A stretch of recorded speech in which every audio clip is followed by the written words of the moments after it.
ladies, welcome. So I want to talk about a tight pelvic floor, a chronically tight, often called hypertonic pelvic floor. I'm going to show you 4 ways to release it, but let me tell you why it's important to release it first. Okay, so look at this pelvis. This is what we got going on, our pelvic floor. It's kind of like a trampoline, or some people call it a sling.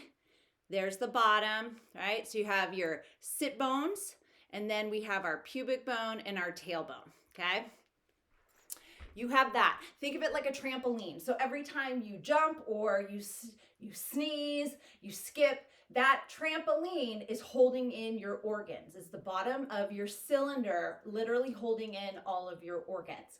Now think of something that's chronically tight and holding, right? My bicep. How do I use that thing if it's stuck? I'm like, oh, let me grab it, weird T-Rex arm. We need it to lengthen in order to be able to go somewhere to contract. If it's stuck in this position, not only is it chronically tight, it's weak because it's not able to use all of its fibers to do its job. And it's the exact same thing with your pelvic floor. Okay, so we need it to be able to relax and then contract in order to build strength. So that's why I always start with all of my clients working on relaxing first. And we actually use those skills even as we build strength. I still do these exercises and these stretches weekly for myself to maintain my own pelvic floor health, right? So it's not like your calf muscle, you stretch it once, and then you're like, cool, I don't need to do that for 10 years. Your pelvic floor is the same. And especially if you're postpartum, you have a tight pelvic floor, most likely because you had some kind of trauma to that area, whether you had an episiotomy, stitches, or it's a big event, right? So 4 things that you can do to help lengthen your pelvic floor. My first favorite one is to come and literally sit on the floor. Stretch your legs out in front of you. I want you to rock from side to side. Feel your sit bones.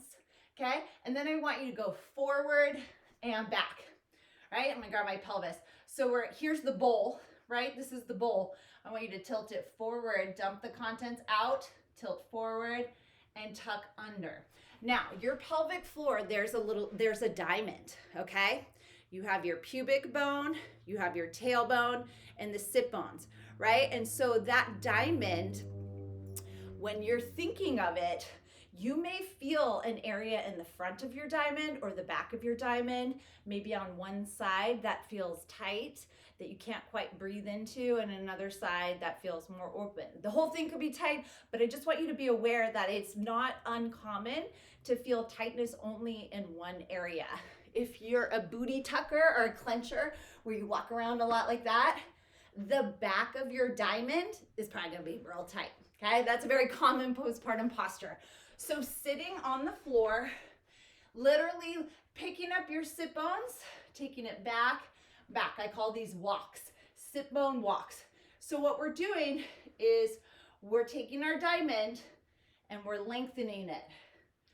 A little action there, but we're lengthening it. So you could do 4 to the front and 4 to the back, all right? Feeling that movement in your pelvic floor.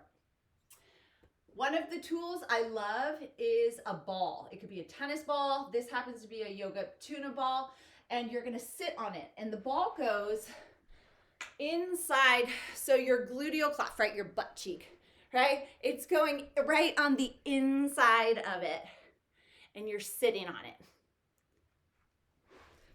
If it feels intense, you could sit on a carpet or a blanket. You don't have to lean fully onto it. So there's your sit bones, and you're going just inside your sit bone, and you're hanging out. You're breathing.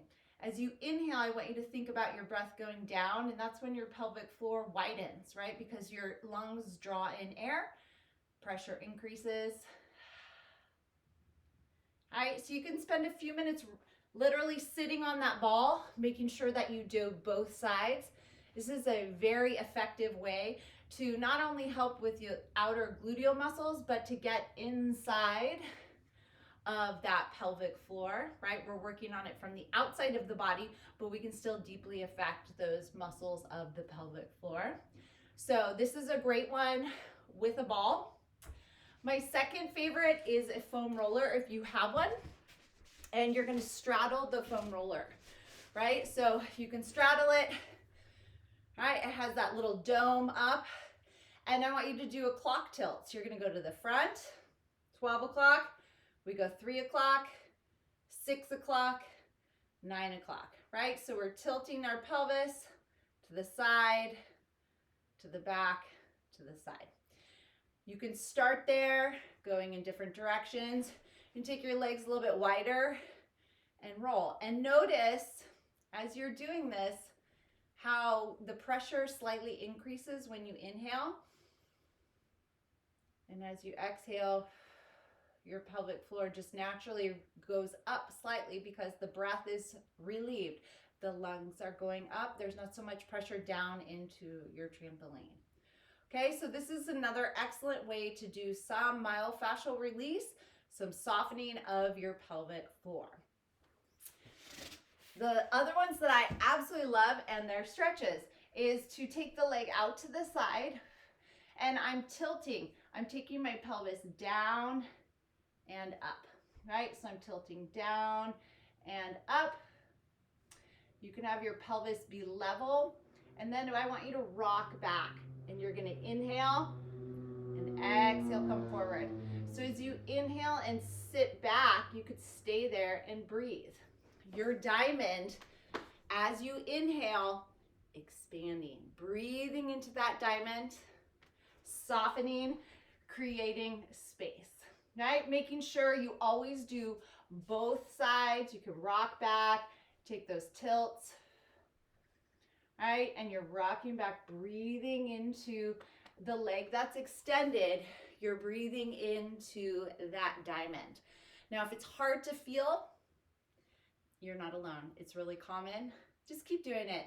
Try to connect your brain to your body.